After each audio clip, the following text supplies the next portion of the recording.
கிறிஸ்துக்குள் பிரியமானவர்களே, ஆண்டவரும் உலக ரட்சகரும் மீட்பருமாகிய இயேசு கிறிஸ்துவின் இணையற்ற நாமத்தில் அன்பின் வாக்குகளை தெரிவித்துக் கொள்கிறேன். கர்த்தர் ரொம்ப ரொம்ப நல்லவராக இருக்கிறார். நேற்றும் இன்றும் என்றும் எப்போதும் மாறாதவராக இருக்கிறார்.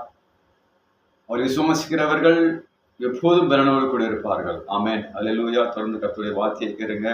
இதோ நான் விட்டு விலகுவதும் இல்லை, உன்னை கைவிடுன்னு சொன்ன கர்த்தர் எந்த நிலைமையிலும் உன்னை என்னை கைவிடாத தேவன். இந்த ஒவ்வொரு நாளும் கண்மணி போல காத்து வருகிற தேவாதி தேவனுக்கு உள்ளத்தின் ஆழத்திலிருந்து நாம் நன்றி சொல்ல நாம் கடமைப்பட்டிருக்கிறோம். ஆமென், அல்லேலூயா. கர்த்தருக்கு பயப்படுகிற மனிதர்கள் இவ்விதமாய் ஆசீர்வதிக்கப்படுவார் என்று சங்கீதம் 128 வாசிக்கிறோம். இதோ உன் பிள்ளைகள் ஒளிமர கன்றுகளைப் போல மனைவி வீட்டோர் கண்கள் திராட்சை கொடியை போலிருப்பார்.